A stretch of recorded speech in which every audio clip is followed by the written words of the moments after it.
right in front of the pole. Then bring the other side of the leg on the top. Then twist your hip. One side is higher, one side is completely lower side. Then bring your belly button forward. You can grab the pole, both hands, and slightly let your foot go.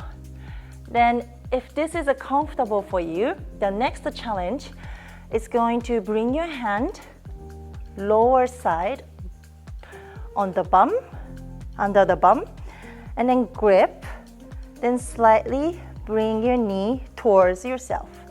Okay, and then extend. Come back, squeeze, gently landing. This beginner trick is definitely you're going to learn the level first, like a beginner level. First time you're gonna get so many bruises, but after 3 months, I'm sure if you continue practice, it's not gonna leave you forever.